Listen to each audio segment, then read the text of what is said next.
What's up, y'all? It's your boy Broadway, and we back. And we back today just to really round out the state of play thoughts. Maybe give some predictions for Summer Games Fest, if I can really think of anything. But we'll see. And just kind of talk. I got me a vanilla bean frappuccino because I'm a basic bitch. And I'm waiting on somebody to come out of Food Lion. So give out some quick thoughts, other things that I liked from the state of play that I'm not really gonna dedicate a solo vid to, just kind of cover them here. One of them was a big surprise for me because I thought it was gonna be Split Second 2, but it was actually Stuntman Hollywood. I knew that a lot of people did not know that this was already an established franchise. I only knew of it because I had a fucking racing itch when I was younger, like back in like elementary school and like middle school. And so like Need for Speed Underground, Need for Speed Carbon, Burnout Revenge, Split Second, then Stuntman. I don't think there was like a tag on it. It was a Stuntman game that was on the Xbox 360. And so like those are the racing games that kind of like my brain is built around.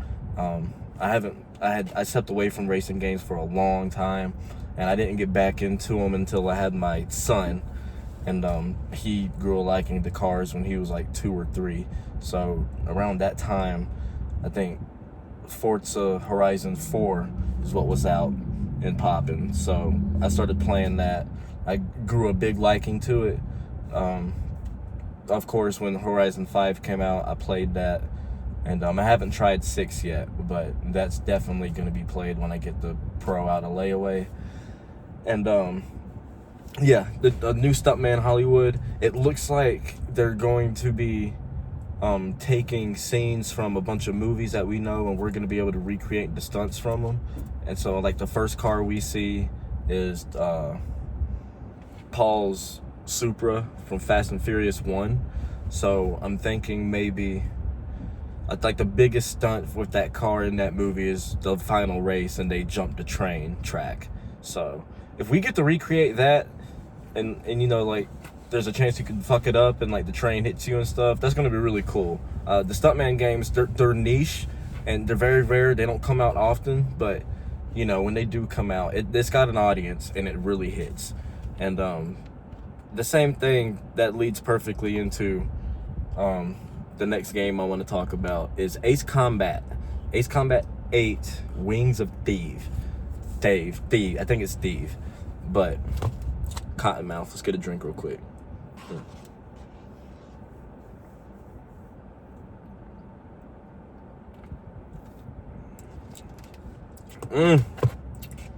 That is good. I'm not even gonna bitch about Starbucks pricing or anything right now, because when that hits my tongue, it's damn good. I gotta say, I can't front. I can't lie about it. All right.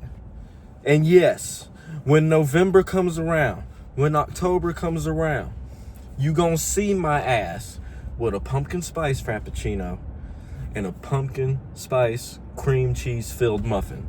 You're gonna see me with it. Why? Because I'm a basic bitch. I done told you that. All right. And I'm a basic bitch when it comes to certain things. And damn it, my pastries and my frozen drinks, that's one of them. That's one of them. I know I look crazy as hell right now, but that is one of them. Back to Ace Combat 8 Wings of Thieves. Same thing with racing games. Ace Combat was something I grew up with. I loved Ace Combat 3 on the PS1. That was the game. I love playing that game on PS1. I think I don't remember really playing 4 or 5. I played Ace Combat 6 on the 360. I did not play Ace Combat 7.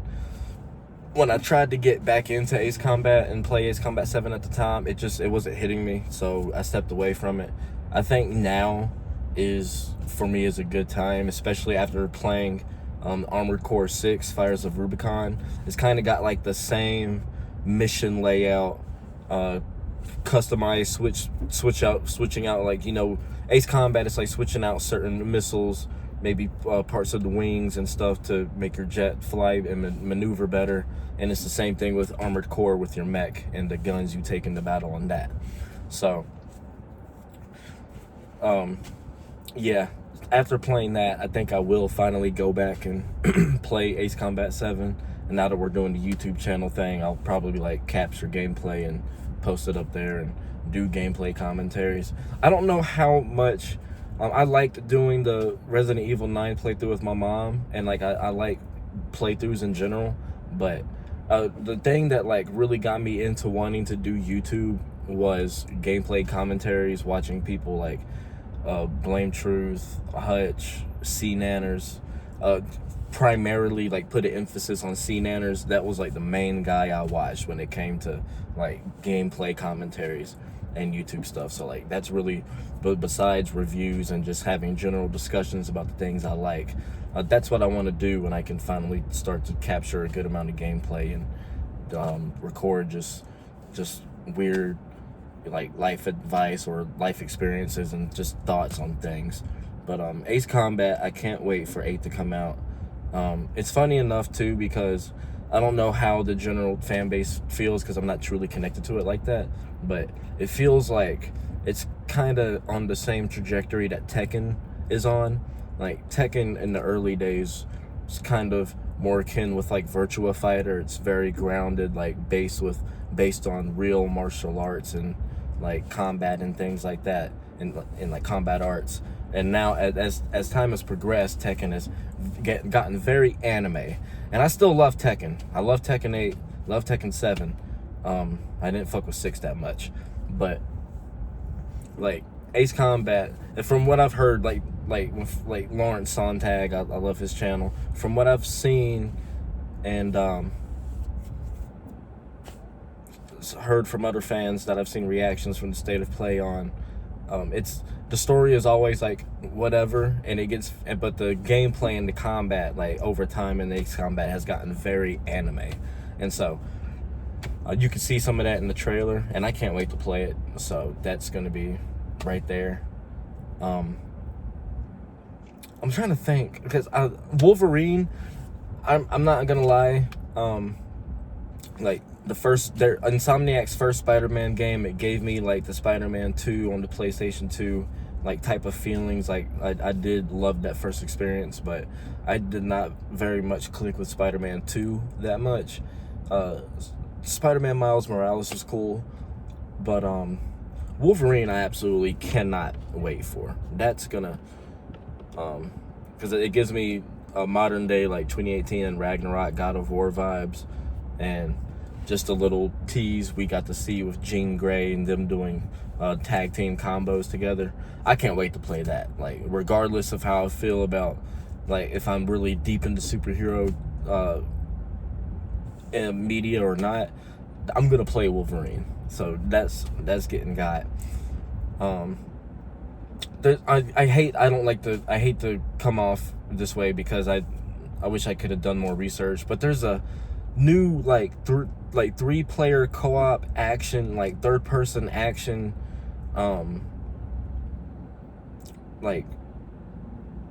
Japanese game coming out that was, I think, the same chick. I don't know if this chick was involved with like Ghostwire Tokyo or another like Japanese horror franchise that I might be getting confused with, but that looked pretty cool. I'm kind of sick of like the co-op things. I'm a solo type of dude. I got friends and stuff to play games with, but it's just a lot of times when I'm playing a game, I really like to be immersed and be in my own little world without really having to communicate with people. But that game seemed tight. I can't wait to play that. I'll have to go back through, but I guess if I can't think of it, then none of that stuff was really important. But I guess we can go into what I want to see at the Summer Games Fest. Naughty Dog did not show up with anything for Intergalactic, so I doubt they'll come to Summer Games Fest with it. I really want to see that Felt That Boxing that Punch-Out Muppet game. I need to see more of that. And that's Jeff Keighley's thing, the Muppet thing. So it's damn near guaranteed that Felt That Boxing is going to have another showing tomorrow. If it doesn't, I will be truly surprised and kind of worried, because they've been in development for the last time we saw that was either 1 or 2 years ago, right? Yeah.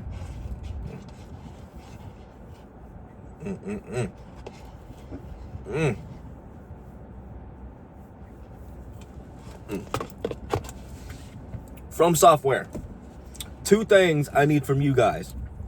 I need, because you always do this with the Armored Core franchise, I need that Armored Core 6.5, whatever you're gonna call it. You know, like there was for Armored Core 4, I think it was For Answer, and then I think for Armored Core 5 it was Armored Core 5 Verdict Day. I need that second part to Armored Core 6 Fires of Rubicon. I know it's there. I know you guys are working on it, okay? And I remember that little statement you made not too long after Armored Core 6 got released, talking about like it's sold the most out of any entry in the franchise. So I don't know if this is verbatim or if I'm paraphrasing, but they essentially said it sold the most out of any entry in the franchise. You could bet your ass that you're going to be getting more Armored Core 6 content, or not Armored Core 6, but just Armored Core content in general. So yeah, I either need something on Armored Core, or I need something on the Duskbloods. Nintendo hasn't said anything about like a direct, like for like showcasing any of their exclusives coming up. Not that I've seen, at least. But so if we're not gonna see anything related to a Nintendo state of play, then yeah, I need to see something on the Duskbloods, because Miyazaki and the crew, they've been talking this thing up, talking about how it's going to evolve, like how like multiplayer works in the modern day. And you know, gaming, we need some leaps right now.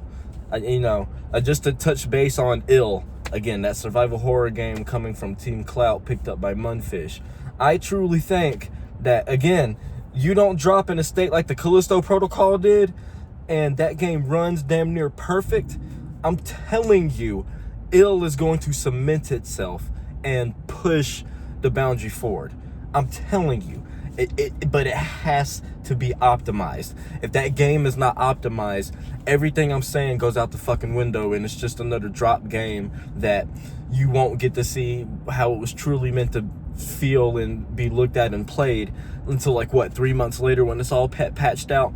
I don't want that for Ill, because we may not get anything more else after that if that's the case, you know?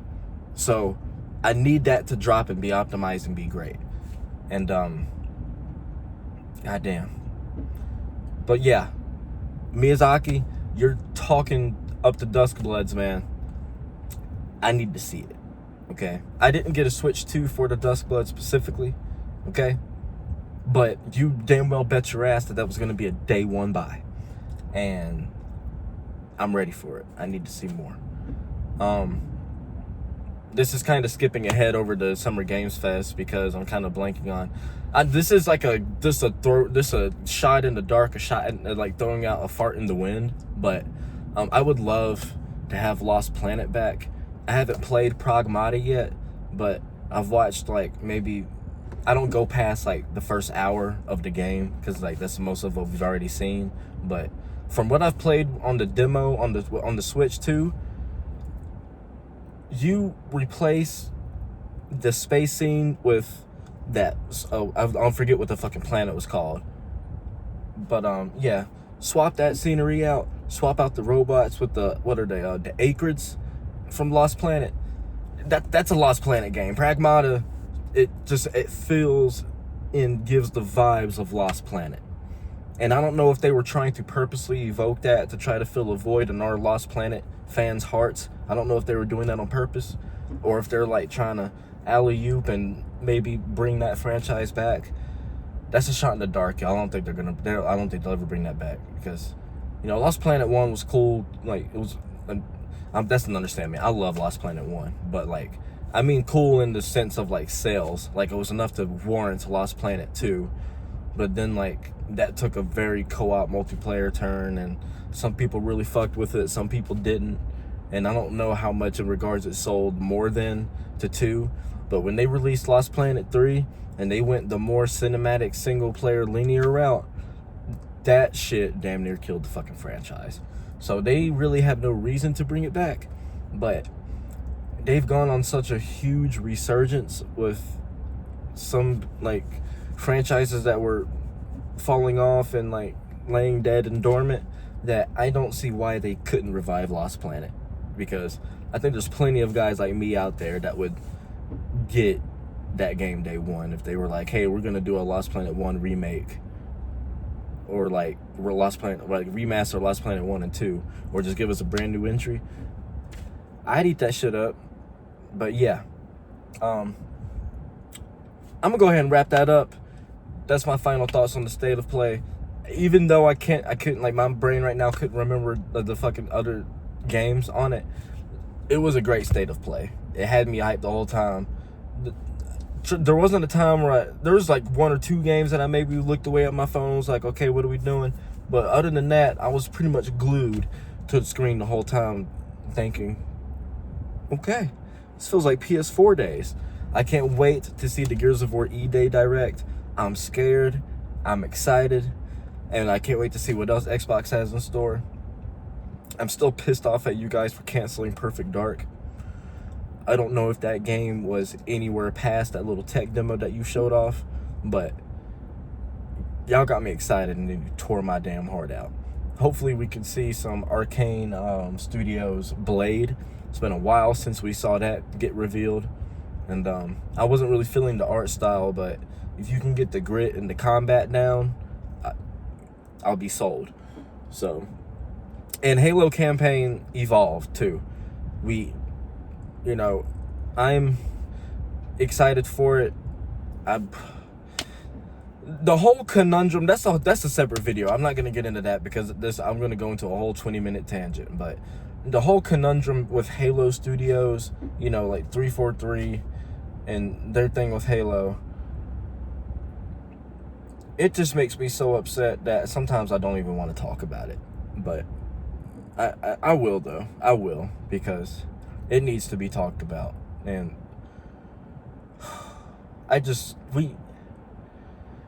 we should have been given this franchise to somebody else. Or better yet, just expand it, man. Like, give us spin-offs. Like, give spin-off ideas to other developers and let them do something with the franchise instead of just resting everything on 343/Halo Studios. That's it. Like, that's all, man. I just want more Halo, and I want more good Halo. Cool Halo like it used to be. Like, I'm not expecting for you guys to like suck me in and have me making Forge maps for 10 hours out of my day like I used to do when I was in school, and that's all I could do with my damn life. But like, now I have a life and I need to focus on priorities. Like, I'm not saying I want to do that again, but I just want a good Halo game that I can really stick with and feel good about like playing. Halo Infinite was cool for a little bit, but like after the first like 3-4 months, it was like, god damn, what else, man? What else? I'm done with it. But that's it, guys. Can't wait for tomorrow to see what we're gonna get. Can't wait for the Xbox showcase. Please, Lord, let me get some Duskbloods or Armored Core. And you guys out there, you be safe, keep pace, and have faith. Come back on, subscribe, like, comment, get the algorithm up. I guess now I should start saying hype up the video. I've started seeing that around on YouTube. Hype this shit up, man.